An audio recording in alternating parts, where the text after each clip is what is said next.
Assalamualaikum warahmatullahi wabarakatuh. Bapak Ibu, alhamdulillah, monggo kita saran-saran bersyukur kanthi masalah dalam keadaan. Alhamdulillah rabbil alamin. Dan semoga kita bersama Allahumma shalli ala Muhammad wa ali Muhammad. Bapak Ibu, alhamdulillah wonten ing sonten menika sinaosa gremes rintik-rintik kita tetap dipun paling berkah saking Allah saking ningali pengawasan wonten ing sonten menika. Wonten ing sonten menika tasih air merasakan pembahasan minggu kelima ini. Monggo saran-saran kita buka kanthi wacan basmalah. Bismillahirrahmanirrahim. Sama singipun wekdal sasampunipun kemawon Ustaz Hendra semoga.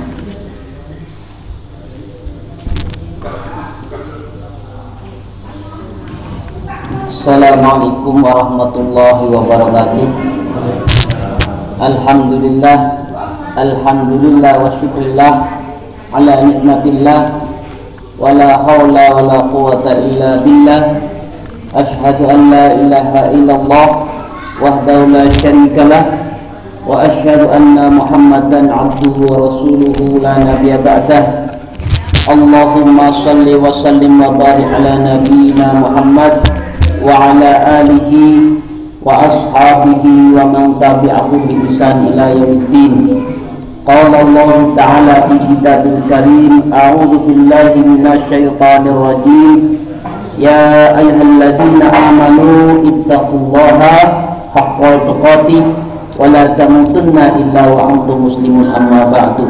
Jemaah sekalian, bapak-bapak, ibu-ibu, adik-adik yang dirahmati Allah Subhanahu wa taala, alhamdulillah nikmat yang luar biasa, nikmat yang tak terhingga Allah berikan kepada kita semuanya, diberikan kesehatan sehingga bisa hadir di Masjid Ta'lim, majlis yang mulia, majlis yang kita sama-sama membahas firman Allah Subhanahu wa taala, majlis yang mana kita sama-sama membahas hadis-hadis Rasulullah sallallahu alaihi wasallam.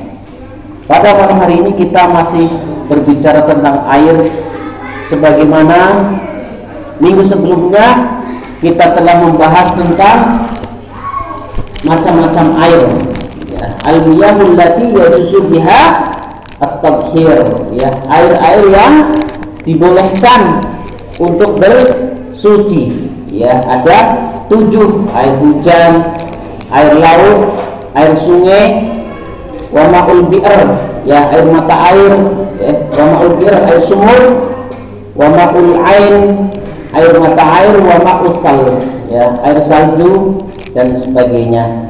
Pada malam ini jamaah sekalian dirahmati Allah Subhanahu wa taala, masih kita membaca matan Abi Suja, ya, berkaitan air bagian kedua, klasifikasi atau pengelompokan air, yang mana ya sangat penting sekali karena di antara syarat sah sholat, ya, diantaranya suci, dan salah satu sarana untuk bersuci adalah air. Jamaah sekalian yang dirahmati Allah Subhanahu wa taala, tsummal miyahu ala arba'ati aqsamin. Kemudian air-air tersebut digolongkan menjadi 4 macam. Tahirun mutahhir, suci dan mensucikan. Ghairu makruh, ya, tidak makruh. Wa huwal ma'ul mutlaq, yaitu adalah air mutlak. Ya, jadi yang pertama adalah air suci dan mensucikan, yang tidak makruh untuk bersuci, namanya adalah wa huwal ma'ul mutlaq, air mutlak. Yang kedua, wa tahirun mutahhir makruhun, air suci akan tetapi makruh. Ya, jadi pada asalnya air suci itu suci, bisa untuk bersuci, air mutlak, akan tetapi makruh untuk bersuci. Apa itu? Air musyammas, air yang terkena matahari. Apa alasan Imam Syafi'i? Nanti kita jelaskan di penjelasan. Kita baru membaca matanya. Jadi kenapa mazhab Syafi'i sebagaimana dikatakan oleh Imam Syafi'i memakruhkan air yang panas terkena sinar matahari. Wa tahirun ghairu mutahhir. Ya, dan air suci akan tapi tidak mensucikan. Wa huwal ma'ul musta'mal, yaitu air musta'mal. Wal mutaghayyaru bima khalaqahu minat tahir. Ya, dan airnya berubah. Jadi yang ketiga adalah airnya berubah dari asalnya. Wa ma'un najis, dan terakhir adalah air najis. Demikian jemaah sekalian dirahmati Allah SWT, bunyi dari pengelompokan ya air dari sisi pemakaiannya. Kalau kemarin macam-macam air yang bisa dipakai untuk bersuci, ada air hujan, ada air sumur, ada air mata air. Kemudian dari sisi pemakaiannya digolongkan diantaranya adalah air suci dan mensucikan. Penjelasannya jemaah sekalian dirahmati Allah Subhanahu wa taala. Ya. Kemudian ada tambah tadi kelewat wa huwa dunal qullat wa huwa alladhi khallat fihi najasah. Ya, air yang tidak terpengaruh ketika terkena najis. Kapan? Wa huwa dunal qullatain, ya. Au kana qullataini fatakhayyar, atau air yang dua kula akan tetapi berubah karakteristik dari airnya. Kemudian para ulama ya menjelaskan tentang apa yang dimaksud air dua kullatain. Yang pertama ya kata ulama seukuran 190 liter. Jadi air ini ya dia tidak terpengaruh terkena najis ketika tidak berubah warna, rasa dan bau. Kapan? Ketika dua kula. Seberapa dua kula itu? Seukuran 190 liter. Menurut Dr. Wahbah Az-Zuhaili ya, dua kula itu setara dengan lebih banyak lagi, 270 liter, lebih banyak lagi.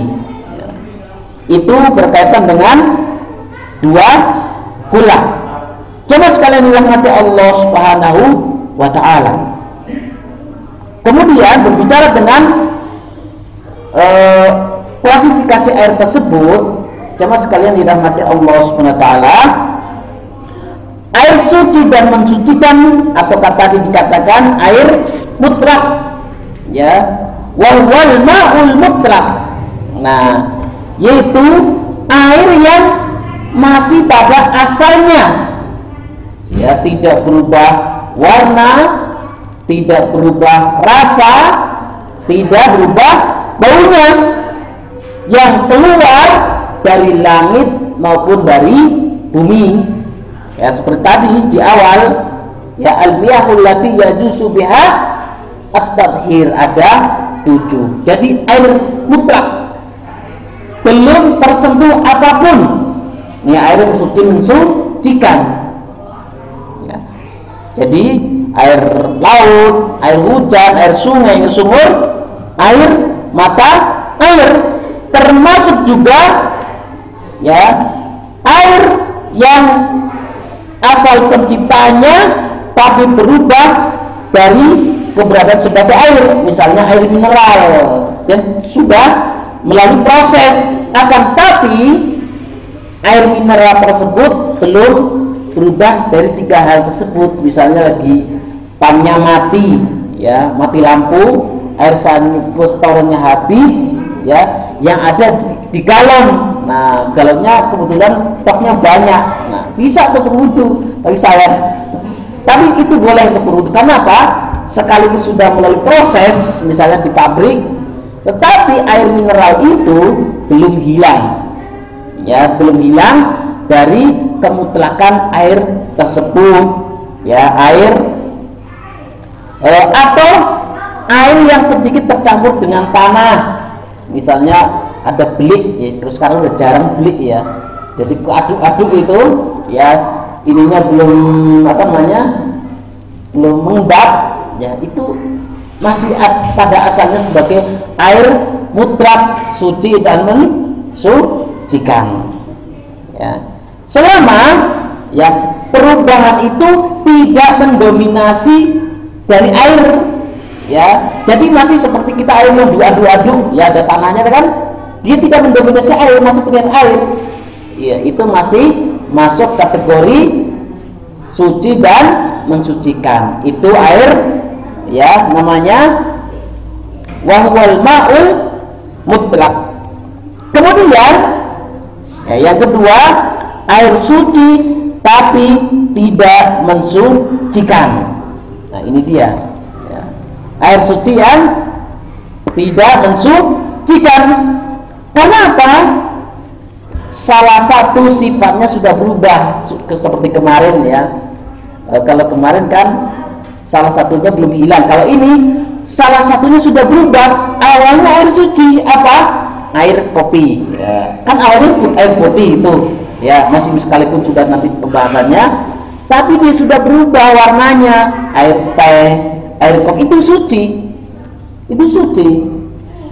ya.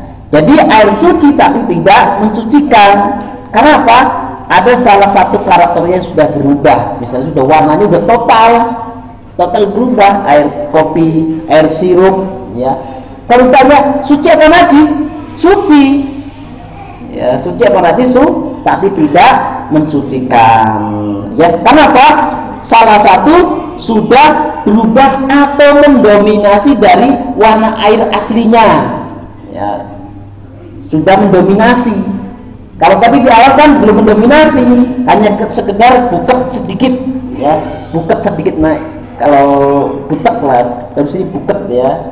Jadi tapi tidak mendominasi. Akan tapi ini warnanya mendominasi sehingga warna kemutrakannya sudah hilang, ya, seperti air teh, air kopi, air sabun, ya, jadi sudah berubah total warna aslinya. Atau juga air-air yang keluar bukan dari mata air, air buah-buahan, air kelapa, ya, itu suci air kelapa, tapi tidak bisa untuk bersuci, ya, tidak bisa. Misalnya ke kebun, ya, mau berwudu, belum ngerti ilmu tayamum, ngertinya air suci, air kelapa suci, tapi malah wudu pakai air kelapa, nggak bisa. Tidak, kenapa?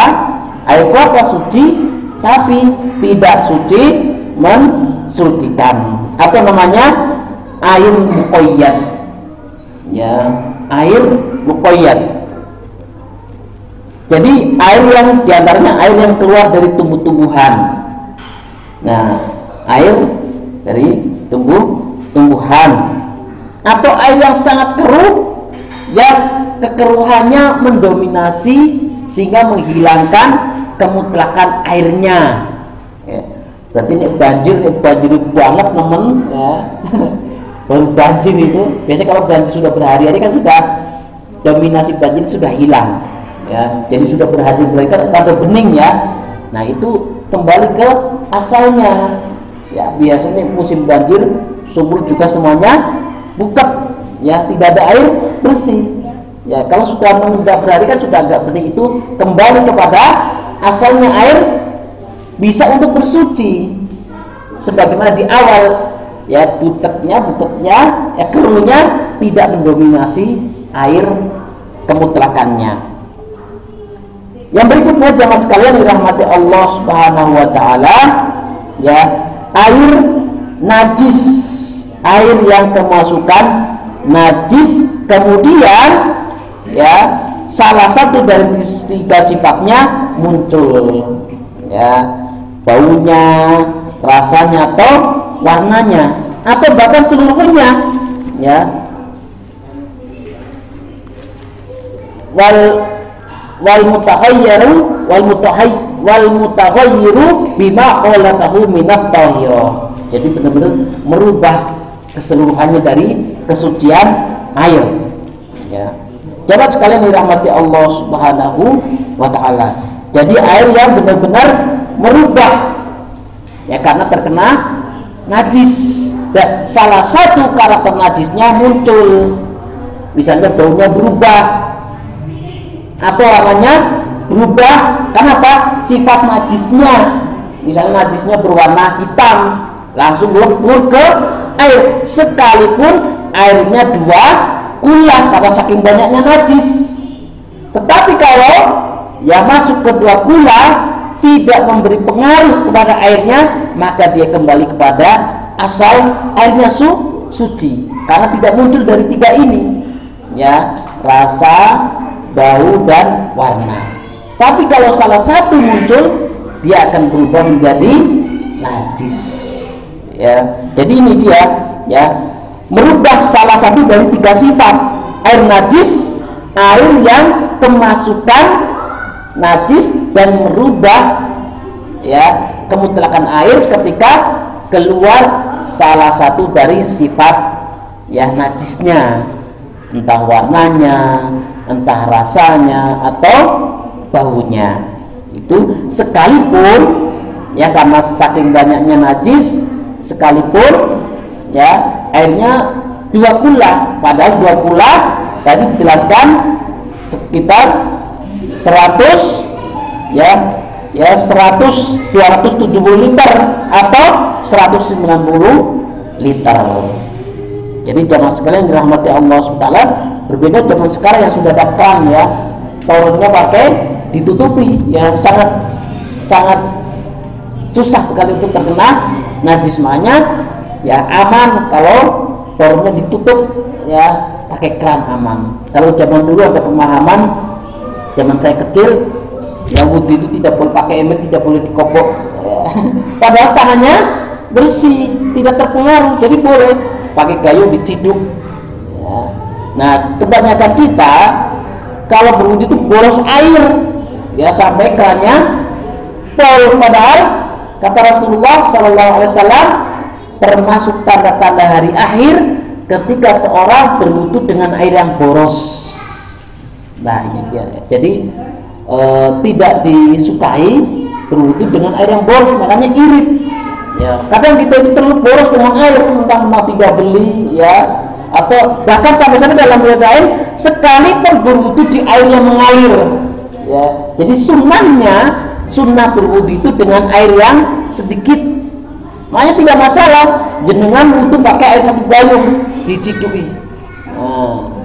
Nah ini dia ketika safar atau perjalanan ya, kadang ini ya, terkadang kita terlalu cepat tayamum ya. Padahal ada 2 cara, entah kita jamak qasar atau jamak taqdim atau takhir. Kadang naik bis kan kadang sudah diatur, nanti berarti waktu isya berarti bisa dijamak, belum apa-apa sudah tayamum di bis ya, belum pas gitu tayamumnya, padahal dia punya air mineral yang gede, padahal pakai air yang kecil cukup ya.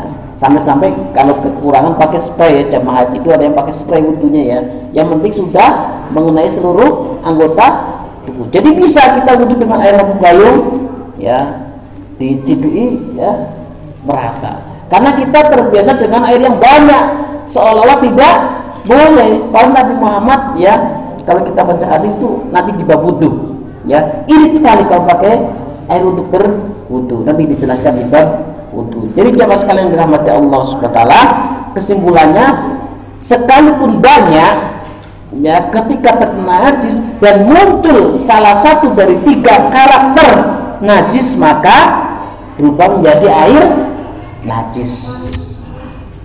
Jamaah sekalian dirahmati Allah Subhanahu wa taala, berikutnya adalah air al-ajin. Apa itu air al-ajin? Air yang ditempatkan di suatu wadah dan itu bertahan ditampung beberapa waktu lama tidak dipakai, namanya air al-ajin.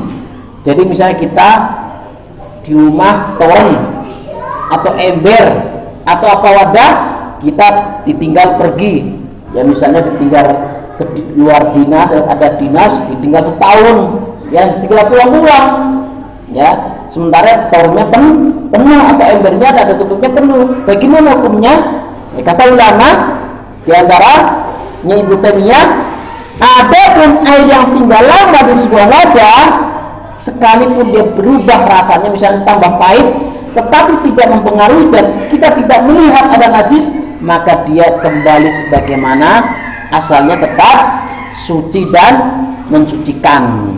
Ya, jadi misalnya ada di Taurat ditinggal 2 tahun, ya karena ikut suami misalnya dinas luar kota tidak pulang, nah airnya utuh dan ternyata ya bisanya ada lumut, ya lumut kemudian jadi itu tidak memberi pengaruh, ya sebagaimana dijelaskan dalam Al-Fatawa.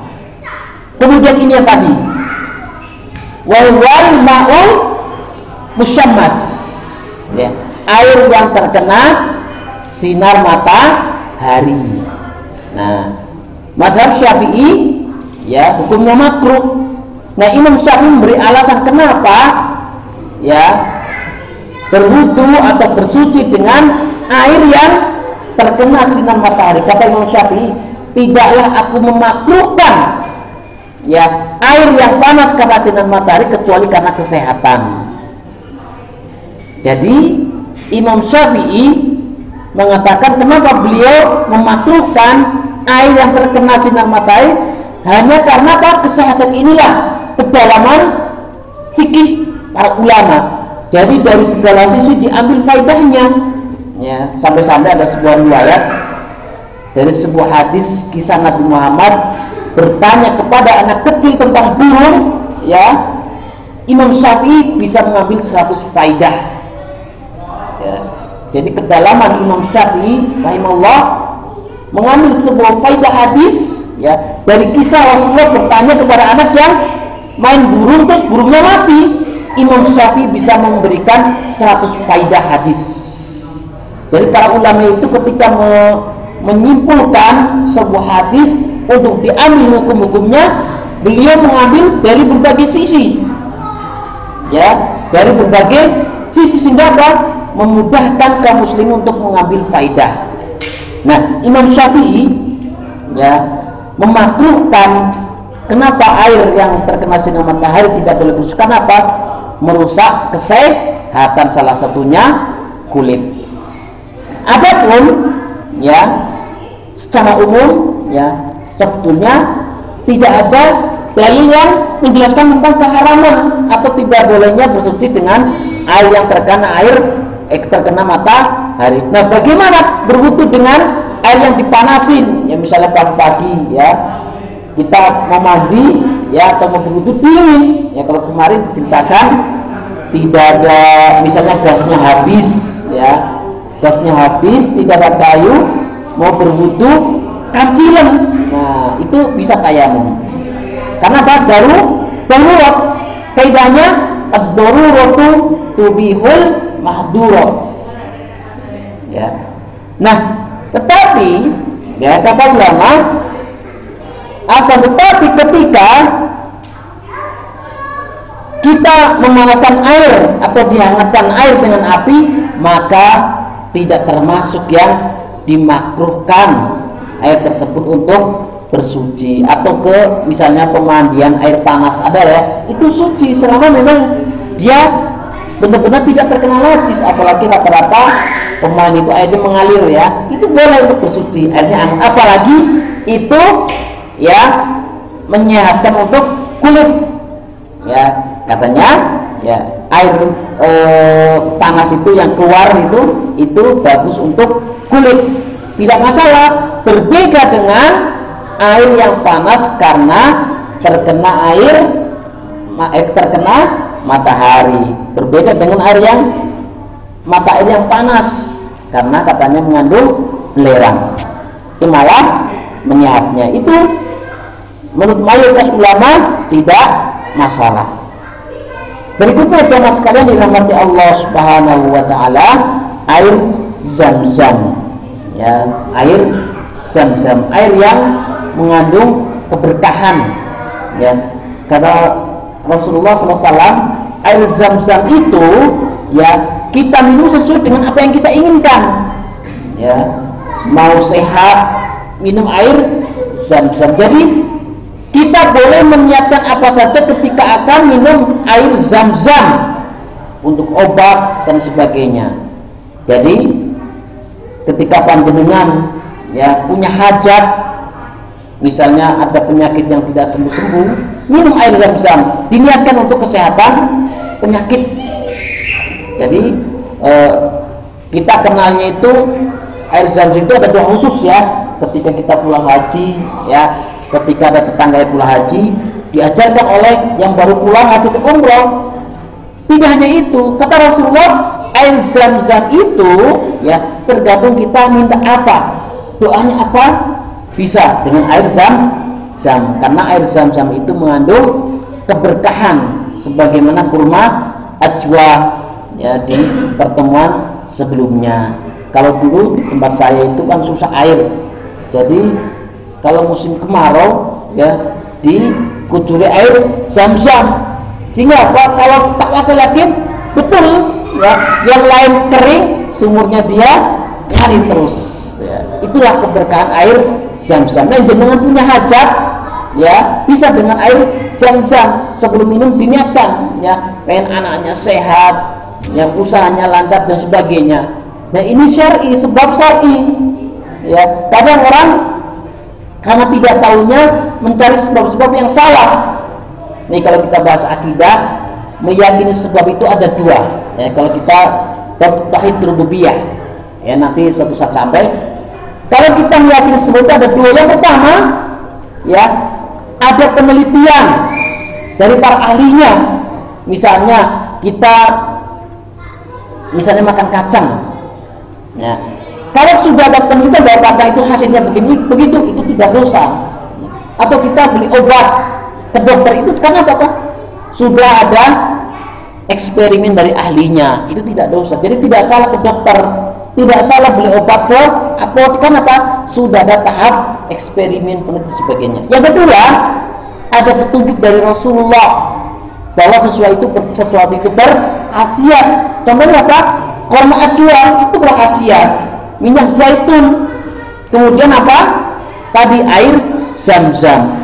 Nih ada kasus, nih kita kadang gumunan ya, misalnya ada batu yang aneh terus diyakini berkah, itu salah. Dari mana batu itu berkhasiat? Menurut penelitian khasiat enggak. Yang kedua, dalil ada enggak khasiatnya? Kalau tidak, sudah tinggalkan. Kadang kita kalau viral ya, sampai berbondong-bondong ya, seperti dulu ada batu ponari ya, itu kadang gumunan. Atau ada pohon yang bisa bicara, langsung rame-rame mengalap berkah. Salah. Lihat dua hal ini, sebab ilmiahnya ada enggak? Misalnya dari eksperimen para ahli apalah itu. Yang kedua, ada petunjuk dari Rasulullah. Nah, kalau dua ini ada salah satunya, silahkan. Seperti kayu siwak ya, kayu siwak ada petunjuknya dari Rasulullah. Nah, kadang ada misalnya pring kuning gading itu hasilnya begini, tidak boleh, karena tidak, dari dua ini tidak ketemu ya, kayu apa ya untuk mengusir. Kalau dua ini tidak ada, jangan buang saja ya. Dari penelitian ahli juga tidak ada ya, petunjuk Rasulullah tidak ada, ya udah, berarti kalau duanya tidak ada, sudah buang, tidak ada manfaatnya. Nah, ini penting, sehingga apa? Kita itu tidak terjebak dalam hal-hal yang tahayul, mistik ya, bahasa akidahnya kesyirikan. Kenapa? Orang Islam itu ilmiah. Nah, orang Islam itu cerdas, tidak mudah terpengaruh dengan yang lagi viral ya. Ada lagi viral kemarin yang pering apa, yang punya dua kan? Nah, itu kan katanya sampai dijual 6 miliar. Kenapa dijual? Kenapa nggak dipakai dia sendiri? Ya, sampai viral ya. Jadi pring yang apa namanya, cagaknya ketemu itu mahal sekali itu. Padahal secara ilmiah tidak ada penelitian bahwa itu berkhasiat. Yang kedua, apalagi petunjuk agama. Ya sudah ya, dikomentari. Kenapa dijual? Kenapa nggak buat diri sendiri? Kan lebih kaya. Jangan. Jadi sama sekali dirahmati Allah Subhanahu wa taala, pentingnya berilmu. Kembali ke air. Kemudian air mustakmal, air yang telah digunakan untuk bersuci, ya. Tapi dia bekas, ya, sebagaimana kemarin disinggung Rasulullah SAW ketika mandi bareng dengan Maimunah. Nah, jadi sisa dari Maimunah itu nyipat ke ember lagi, itu boleh dipakai untuk bersuci. Jadi ada cipratan, kan dulu itu pemahamannya kalau sudah bekas mandi itu kecipratan itu nggak boleh berwudu, ya, tidak boleh untuk bersuci. Ini air mustakmal. Jangan sekali dirahmati Allah SWT, ya. Kapan air itu menjadi najis, ya? Para ulama sepakat, ya, ketika salah satu dari karakter najis itu muncul, entah itu bau, rasa atau warna, sekalipun dia airnya 2 kula, seperti tadi 190 liter minimalnya, ya. Padahal di awal 2 kula itu dia tidak terpengaruh dengan najis apapun. Tapi secara umum, kapan itu yang 2 kula itu najis? Ketika tercampur najis, 3 sifat najis itu salah satunya ada, sehingga bisa merubah air itu menjadi najis. Ya, karena jamaah sekalian dirahmati Allah SWT, sekalipun kita punya kolam gede, ya, tapi terkena najis, ya, dan najisnya banyak, maka itu berubah menjadi najis. Jamaah sekalian dirahmati Allah Subhanahu wa taala, demikian selesailah masalah air. Ya, selesai masalah air. Berikutnya adalah, ya, berkaitan dengan samak, ya, jadi kulit yang disamak. Nah, jadi kalau, ya, kulit yang dari hewan halal jelas tidak perlu dipertanyakan lagi, ya, misalnya kulit sapi, kulit kambing, ya, itu jelas, ya, tanpa ini pun dia sudah suci. Kadang untuk membuat tas, ya, membuat jaket. Nah, bagaimana dengan, ya, kulit-kulit yang lainnya? Karena kita nemu tas dari dompet dari kulit buaya, ya. Nah, cara umum detailnya minggu depan, kecuali kulit babi dan kulit anjing semuanya boleh disamak, ya. Jadi yang pengusaha kulit, ya, kecuali dari 2 ini, ya, boleh disamak, anjing dan babi, ya, untuk bikin tas, ya, jaket, dompet dan lainnya. Itu ketika disamak maka hukumnya menjadi suci. Nah, ini dia, kita baca. Faslun wa juludul maitatu tadhuru bittibai. Ya, jadi daging, kulit yang kulit bangkai yang disamak maka menjadi suci, ya, bangkai buaya, ya, terus apa lagi selain babi dan anjing, ya.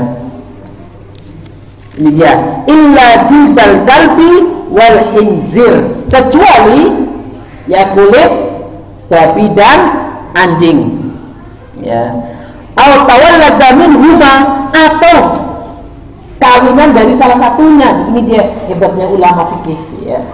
Jadi kan sekarang itu teknologi canggih, apapun bisa dikloning, ya. Misalnya ada kambing dikloning dengan anjing, karena saking canggihnya teknologi ilmu biologi, ya, gen. Sampai padahal zaman dulu belum ada, tapi ulama sudah memikirkannya. Ini dia, wa ma tawallatu min huwa aw min ahadihima, atau campuran atau kloningan dari salah satunya, campuran kawin. Nah, misalnya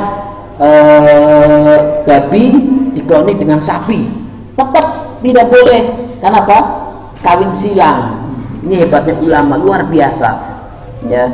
Jadi sapi dipikirkan jauh ke depan. Dan sekarang terbukti saking canggihan teknologi, panjenengan lihat ya sapi-sapi cloning luar biasa bentuknya yang di Australia, ya luar biasa. Sangat memungkinkan ya sapi dikloning dengan babi, ya dikloning dengan kambing, dikloning dengan anjing. Sangat mungkin. Sehingga apa ini dia? Wa ma tawallada min huma aw min aidina. Ya. Atau anjing dan babi dikawinkan, tetap saja. Atau hewan yang halal dikloning dengan atau dikawin silang dengan yang misalnya sapi dengan babi atau kambing dengan anjing, tetap dagingnya tidak boleh disana. Itulah luar biasa pemahaman ulama-ulama dalam mengambil hukum, sampai-sampai sudah dipikirkan bagaimana hukum bayi tabung, sudah dibahas. Padahal zaman dulu belum ketemu teknologi seperti itu. Jadi jamaah sekalian dirahmati Allah SWT, itu hanya permulaan seputar bangkai yang kulitnya sama, yang tidak boleh dua, ya, kulit anjing dan kulit babi, atau wa ma tawallada min huma aw min ahadima, ya, kawin silang dari salah satunya, atau dengan anjing atau dengan babi. Jamaah sekalian dirahmati Allah Subhanahu wa taala, kita lanjutkan pekan yang akan datang berkaitan dengan ya kulit bangkai yang sama, yaitu wajuludu al-baitatu takfuru tiba. Demikian, mudah-mudahan sedikit bisa diambil manfaatnya, dan jika ada kekurangan mohon dibuka pintu maaf yang sebesar-besarnya. Aku lupa lihada wastaghfirullahi li wa lakum. Wassalamualaikum warahmatullahi wabarakatuh.